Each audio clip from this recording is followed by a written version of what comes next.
Jadi Masya Allah, antum minta hidayah, saya minta hidayah, Ustadz minta hidayah. Kenapa? Karena belum tentu ilmu yang telah kita pelajari menjadikan kita mampu beramal dan bermanfaat ilmu itu dalam kehidupan kita. Masya Allah, inilah yang menjadikan minta hidayah, supaya ada perubahan dalam diri kita.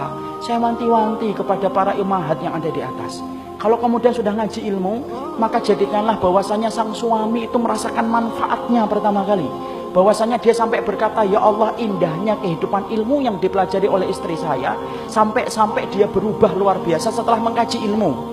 Ikhwan, jadikanlah antum di dalam antum belajar, itu kemudian betul-betul ilmu yang antum pelajari yang pertama kali merasakan manfaatnya itu keluarga antum. Supaya kemudian kita tidak menjadi orang yang mempunyai ilmu tetapi tidak beramal. Sabarnya harus lebih. Kalau kita sudah menghadapi istri, sama. Istri menghadapi suami juga harus sabar. Karena menghadapi suami istri itu memang Masya Allah butuh sabar yang lebih. Kalau bukan karena mengharapkan pahala dari Allah, susah kita akan bertahan. Antara kita dengan perempuan aja ada beda antara laki-laki dan perempuan. Perempuan banyak bicara, laki-laki sedikit bicara. Antum paling-paling baru ngomong 100 kata, perempuan sudah 2000 kata.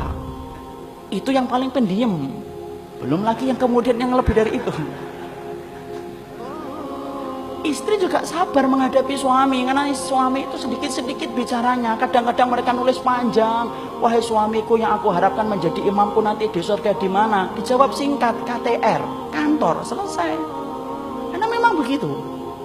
Makanya kalau kemudian kita mencari ilmu itu menumbuhkan kesabaran untuk menjadi lebih baik. Dan ingat ikhwan, antum juga harus paham nih bapak-bapak ini. Istri itu sifatnya apa? Kata Nabi, kata Imam Ibnu Katsir, istri itu sifatnya dua, wanita itu sifatnya dua. Pertama, sur'atu inqilabiha, yang kedua wa ghalabatu masyairiha.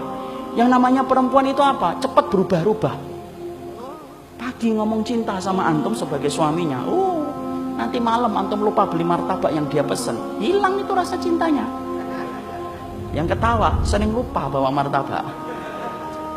Itu masalahnya. Kata Imam Ibnu Katsir, bukan saya loh ya. Wa ghalabatu masyairiha, dominan perasaannya. Antum berubah dikit, macam-macam dia pikirnya. Ini jangan-jangan sudah nikah lagi nih. Padahal antum cuma lupa mengatakan I love you di pagi hari sebagaimana kebiasaan antum. Karena apa? Antum bergesa-gesa. Itulah perempuan, perasaannya kayak gitu. Maka kemudian harus sabar. As-sabru li ahlina sabron. Sabar kepada keluarga itu 2 kali sabar, ikhwan. Kenapa? Antum yang ngasih uang, tapi disitulah terkadang kita itu mendapatkan perintah kita nggak ditaati. Makanya Masya Allah, ilmu harusnya menjadikan kita lebih sabar. Sudah, harapkan pahala. Ingat ikhwan, yang datang dalam kehidupan kita itu 2. Ada yang jadi barokah dan ada yang menjadi ujian. Kalau ada yang datang menjadi barokah bagi antum, taat, baik, syukur. Kalau ada di antara antum yang datang dalam kehidupan antum ternyata tidak sesuai dengan harapan antum, itu ujian, sabar. Memang begitu yang Allah berikan kepada kita. Tidak usah mengharapkan, coba kalau saya nikah sama fulanah dulu. Fulanah telah sakit ikhwan, meninggal dunia, tidak usah diharap-harap lagi. Karena apa? Allah itu memberikan takdir yang terbaik. Cuma Allah itu pengen lihat sabarnya antum sampai di mana, itu saja. Ihtisab itu paling penting. Dan orang yang sabar dan syukur itu kan sama-sama masuk surga kalau dalam rumah tangga. Imran bin Hitton sedang berkaca bersama istrinya Imran bin Hitton. Imran bin Hitton ini seorang tabi'in, di mana kemudian dia itu wajahnya pas-pasan, tapi istrinya mempesona, cantik jelita. Ketika berkaca, Masya Allah, Imran bin Hitton bersyukur, Masya Allah, syukur banget dapetin istri kayak kamu, cantik, mempesona, jelita, dan lagi solihah. Dijawab sama istrinya, Insya Allah bang, kita sama-sama masuk surga. Lu kok bisa? Karena kamu mendapatkan aku bersyukur, dan aku mendapatkan dirimu, aku bersabar banget. Yang ketawa bersyukur, yang di atas bersabar banget pak. Ini harus paham, begitu. Jadi kemudian yang ketiga, kadang-kadang ketika kita dalam kehidupan, kenapa butuh hidayah? Karena kadang-kadang ilmu yang kita dapatkan belum bisa kita amalkan. Sabar sama istri, sabar sama keluarga. Saya ingatkan ikhwan, kalau habis malam ketika menjelang tidur, dengarkan cerita istri itu penting.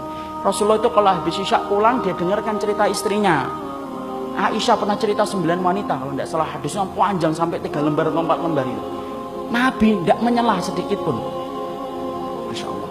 Dalam riwayat Bukhari, ketika Ibnu Abbas nginep di rumahnya Maimunah, Maimunah cerita sama Nabi. Setelah Nabi selesai langsung pulang ke rumah habis isya. Kemudian Maimunah cerita Rasulullah mendengarkan. Maka kita pun sama, sunnahnya itu mendengarkan istri. Walaupun terkadang yang diomongin tidak penting, tidak apa-apa, dengerin aja. Walaupun sudah cerita 3 kali, 4 kali, udah kayak baru pertama kali aja mendengar. Oh gitu ya, Masya Allah. Itu Rasulullah. Nah kita kadang-kadang cari ilmu, pulang-pulang tidak berubah. Butuh hidayah itu, supaya ilmu yang kita pelajari bermanfaat.